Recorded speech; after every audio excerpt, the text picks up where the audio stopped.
प्रभु श्री राम हम सब के हृदय में बसे हैं, यह तो हम सभी जानते हैं। प्रभु श्री राम भगवान हनुमान और बाबा नीम करोली महाराज जी के परम आराध्य हैं और वही प्रभु श्री राम वास्तव में इस ब्रह्मांड का जीवन है।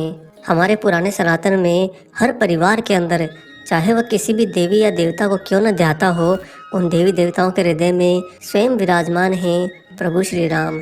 उन्हीं प्रभु श्री राम को आज भी हम सभी के घरों में पूजा जाता है और आने वाले युगों युगों तक उन्हीं प्रभु श्री राम को पूजा जाएगा। लेकिन दोस्तों, क्या कभी आपके मन में ऐसा प्रश्न आया है कि भगवान श्री राम जब धरती पर अवतरित हुए थे तब तो हमारे राम वास्तव में आ चुके थे, परंतु भगवान राम से पहले भी ऐसा ही तो युग था जब देवी देवता इस धरती पर विचरण किया करते थे। तो उस समय भगवान राम से पहले इस धरती के लोग आखिर किसकी पूजा करते थे? बड़ा ही सुंदर, रोचक एवं रसमय प्रश्न है और इसी प्रश्न का उत्तर हम आज के इस वीडियो में लेकर आए हैं। वीडियो को पूरा जरूर देखिएगा और दोस्तों, ज़्यादा से ज़्यादा वीडियो को लोगों से शेयर भी करिए ताकि प्रभु श्री राम की भक्ति का ऐसा रस सभी तक पहुंच सके। अब जो ही आपने भी ये प्रश्न सुन लिया कि भगवान राम से पहले आखिर लोग किसकी पूजा करते थे, त्यों ही आपके हृदय में भी कहीं ना कहीं ये प्रश्न अटक गया है। आप भी सोच में पड़ गए होंगे कि बात तो सच है कि वास्तव में भगवान राम से पहले क्या लोग पूजा नहीं करते थे, और अगर पूजा करते थे तो किसकी पूजा करते थे? कौन था धरती पर भगवान राम से पहले पूजनीय? आइए बताते हैं आपको इस बहुत ही सुंदर प्रश्न का उत्तर। दोस्तों, हमारा सनातन धर्म अति प्राचीन है, या यूँ कहिए कि शुरुआत से ही सनातन धर्म है। और उसी सनातन धर्म में 3 प्रमुख देव माने गए हैं। वे हैं ब्रह्मा, विष्णु और महेश यानी कि शिव। ऐसे में इन देवों को लेकर कई तरह के रहस्य हमेशा से बने हुए हैं।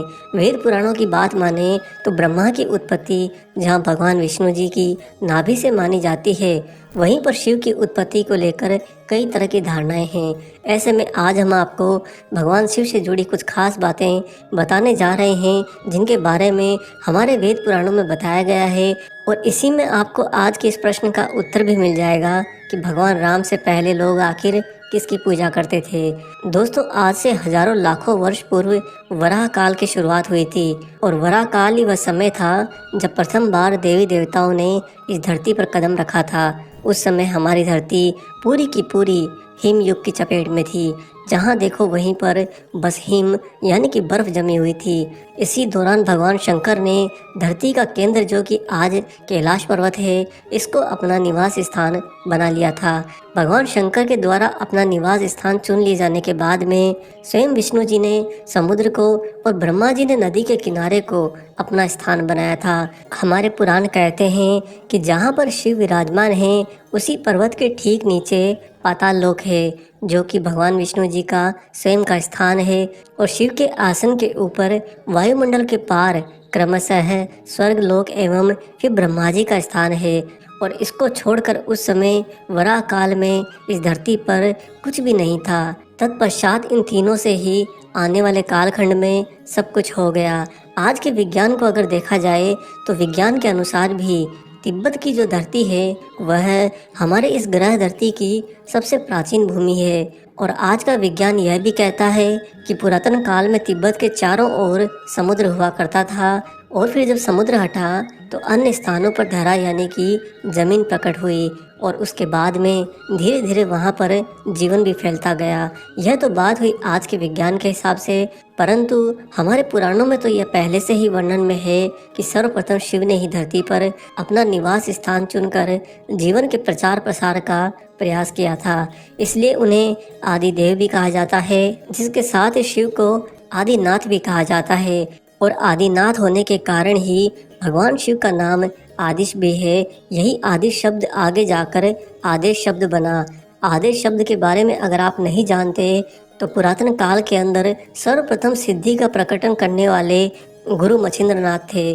गुरु मछिंद्रनाथ कोई और नहीं बल्कि स्वयं नारायण थे।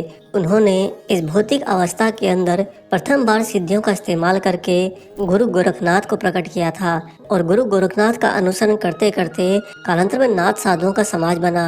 और नाथ साधु जब भी एक दूसरे से मिलते हैं तो वे कहते हैं आदेश, अर्थात भगवान शिव।